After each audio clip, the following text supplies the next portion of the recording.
I did 150 push-ups and 25 ab exercises every day for the past 3 months, and this is what happened. So I'm gonna show you the results of my training, tell you about my nutrition, show you the exercises that I did, give you some tips, and talk to you a bit about how I currently am. So, without further ado, let's get this started. So first, these are the results of my training in comparison to how I was before. Before, you'll probably notice that I was a lot bulkier. That's mainly due to the fact that before, I used to do things a little bit differently, and now I've made some life choices, which I'll talk about later in this video, that you guys will notice have actually helped me become a lot leaner.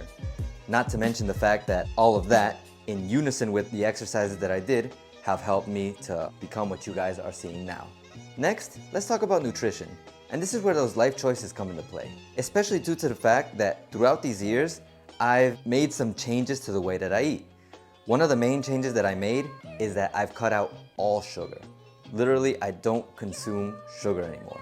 I do use something different, monk fruit sweetener, which is very good, and it's actually helped me sweeten up my coffee, but that's the only thing I really use it for. Then, one of the things that I eat absolutely every day without failure is eggs. I eat 5 eggs every day. I eat them with Himalayan salt, which is also very good for you. And other than that, I've also reduced the amount of carbs I consume during the day. I said reduced. It's not that I've eliminated all carbs, because I do eat at least 1 bread roll a day and certain other carbs, depending on what is served to me by either the place that I order at or my dad, because my dad has helped me a lot throughout this whole process in order for me to achieve the results that I wanted to achieve for the longest. Now, let's talk about the exercises. As I mentioned at the beginning of this video, I did 150 push-ups every day for the past 3 months. But that doesn't mean I just got down and did 150 push-ups every day. That's very tough, and in the process of trying to do something like that, I'm pretty sure I would have sacrificed quality for quantity, which isn't worth it. So what I personally did is every day I would do 3 sets of 35 push-ups and 1 final set of 50 push-ups in order to finish off the 150, and a little more, to be honest. And then, after that, I would do my ab exercises. My ab exercises included the following.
that I've done in this video interest you and you want to try to do the same thing that I did, I've got some tips for you. The first tip is actually, don't try to copy me. At least not all at once. If you try to do everything that I did all at once at the very beginning, it's gonna be very tough and it could actually result in injury. That's why I don't recommend that you start off doing things exactly the way that I did them. You can do the exercises that I did, but I'd say to work your way up to the amount of time, the quantity that I actually did. So tip number 2 is actually something you can do while doing the exercises, and this is tightening up your abs. When you tighten up your abs, you notice that there's a world of difference in the intensity of the exercise. And what you want is to make this exercise as high quality as you can without necessarily having to do more of that exercise. Tip number 3 is actually discipline. When I talk about discipline, what I mean is if you put a schedule for yourself, if you decide to do a routine, be it mine or your own personal 5-day a week or every other day routine, you have to commit to it. It's not something that you can do short term or decide to do and then just stop doing. Setting up a schedule or setting up a time frame where you should do these exercises will help you be disciplined and do these things. So tip number 4 is setting a proper short-term goal. A short-term goal will help motivate you to continue doing this routine and make you feel happy about the results that you obtain. Why proper? Proper because if you set a short-term goal like be shredded in a week, that's probably not gonna happen. That's actually definitely not gonna happen. So what you really wanna do is set a short-term goal that you know you can achieve, and that way when you achieve it, you'll be really happy to have achieved it, you'll set another one, and you'll keep moving from there. You don't wanna set crazy short-term goals, and you also don't wanna set a long-term goal without setting short-term goals first. Because if you set a long-term goal without the short-term ones first, you're gonna be really demotivated when you see how long it takes and you don't reach this or you haven't reached this yet. Tip number 5 is actually related to nutrition, and it's part of those life choices that I've made. It's actually something that I do and I recommend people do all the time if they're trying to burn fat, and it's something called IF, known as intermittent fasting. And when you intermittent fast, basically you have more control over what you eat. So the way that you can do intermittent fasting is you go a certain amount of time without eating, typically over 12 hours, and then afterwards you have a certain amount of time where you can eat. I personally do 20 hours without eating and 4 hours where I can eat. This doesn't mean that I go 4 hours eating like crazy. No, during those 4 hours, I eat twice, once at the beginning of the 4 hours and pretty much once at the end of the 4 hours. Then I go and I fast, I don't eat until the next day at the beginning of those 4 hours again, and then I get to eat again. So my 6th and final tip is to stop eating sugar. As I mentioned earlier in this video, I don't eat sugar anymore. And it's actually been 2 years since I've actually eaten sugar. And the effects have been amazing. I feel healthier and I've burned a lot of fat. So I really recommend that you don't eat sugar, but I also recommend that if you want to start your process of not eating sugar, you might want to go at this little by little. You don't have to cut out sugar completely. You can start cutting it out a little bit, little by little, and little by little, you'll end up feeling a lot better. You won't need it anymore, and trust me, it'll be a world of difference. So lastly, I'd like to talk about my current form. And as you guys probably noticed, my current form is not the same as the results that I showed you at the beginning of the video. And that's because the results at the beginning of my video are from a month ago, before I started going to the gym. Because recently, I've been going to the gym every day except Saturday and Sunday for the past month. Now, I'm gonna continue going to the gym. If you guys wanna see what I've done in order to get to this point, then leave me a comment down below. So that way I know it's something that you guys are interested in and I can make a video dedicated to that. And that's it, guys. If you enjoyed this video, make sure to smash that like button down below. And also, if you think this video could help motivate someone or if you think someone needs to see it, make sure to share it. And you guys know how it is. Make sure to drink lots of water, eat good food, get tons of sleep, and as always, ace out.